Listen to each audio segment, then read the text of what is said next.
ارشاد نندر تاسو عربستان صاحب ډېره شکریا او مهرباني چې تاسو د ادب دپاره دومره هلې ځلې کوئ او دومره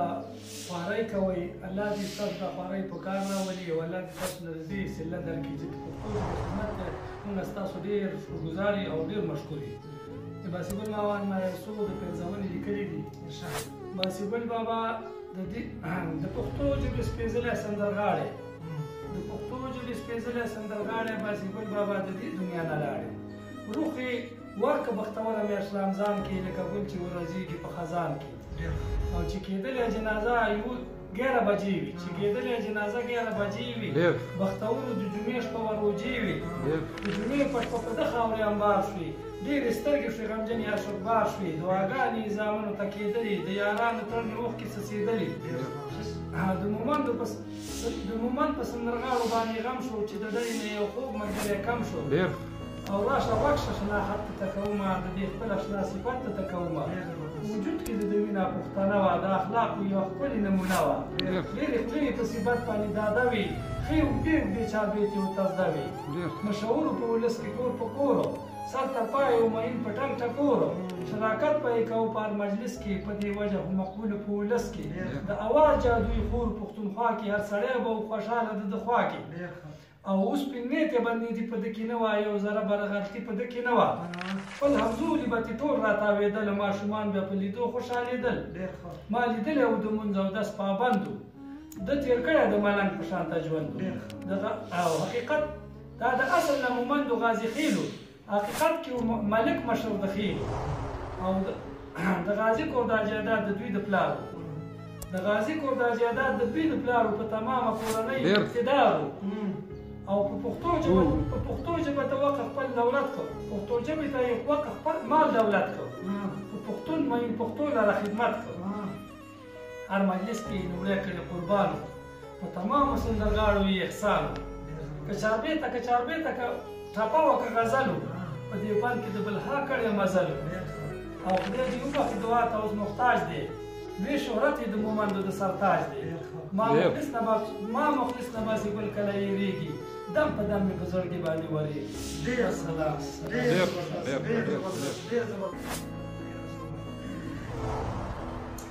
ډېره مننه عربستان منصب ستا د دې دلته د ژوند د راوستو ډېره مننه او الله پاک دې دا ستا هڅه هیله کامیاب کړي الله پاک دې وکړي چې ته په دې پښتو ژبې عزت کې ډېر مخکې لاړ شي او خپل ستا دا پروګرامونه خوښ کړي. ما په باسیګل ماما باندې یو کلام لیکلی دی یو وړوکي بهر والا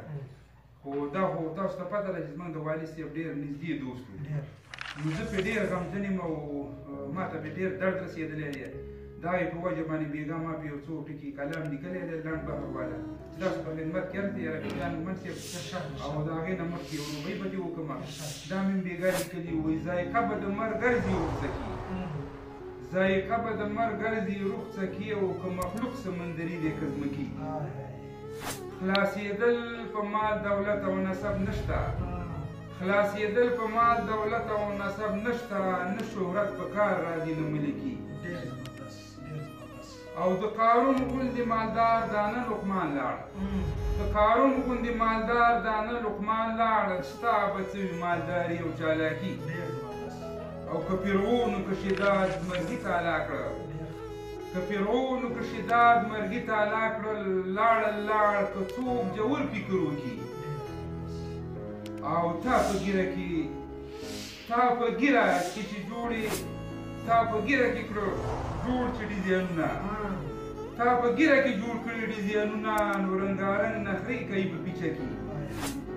تا په ګیره کې جوړ کړي ډیزاینونه تا په ګیره کې چې جوړ کړي ډیزاینونه او رنګارنګ نخرې کوي په پیچه کې ای د نن سبا زلمیه خدای دې مړ کړه ای د نن سبا زلمیه خدای دې مړ کړه او په کردار دې کافران لاړې توکي او ای غافل انسانه څه پیدا دې واله ای غافل انسانه څه پیدا دې واله او د سنګر حمید پندي اشعار لیکي د رباني د باسیګل ماما په یاد کړو د هغه په مرګ باندې یو کلام دی وایي حقیقت کې خو یو ګل و داسې ګل چرته کې بلو حقیقت کې خو یو ګلو داسې ګل چرته کې بلو پښتنو باندې ډېر ګران و تا به ویل دا چا خپلو د شهرت ثاني نه وه د شهرت ثاني نه وه یاد په سوات او په کابل و مشغوله د لیمزو وه مشغوله د لیمزو وه په د ګرم مرمې پلو د دستي جواب معمار د دستي جواب معمار و په خپل عقل مکمل څوک په مخه ورتلی نه شو مقابل سړي ته ولو په ساده لباس پیزار کې به روان اکثر پیدل ډول ډال پې د بازار ډول ډال پې د بازار و خړ په کول لاس کې بېشل ډک د مینې و یارانو ډک د مینې و یارانو دوستانه کې خوولو د جمال شاعر شاګردو د جمال شاعر شاګردو ځکه خلکو کې بدل د جمال شاعر شاګردو د جمال شاعر شاګردو ځکه خلکو کې بدلو د روجې په میاشت کې لاړې د روجې په میاشت کې لاړې د جمعې شپه یې اجلو خلکه څومره بختورو ښکلې لیکي غازلو رب دې ورکړي جنتونه زما مشر زما ملو زه خمید چې پسې جاړم زه خمید چې پسې جاړم دا ښاغلی باسي ګلو دا ښاغلی باسي ګلو والسلام ډېره مننه رستان مومن صاحب ډېر زبردست ډېره ډېر خوندور بس پیرزوونې په هر شعر کې پیش کېږي وصیه کې پیش کېږي په غزل کې پیش کېږي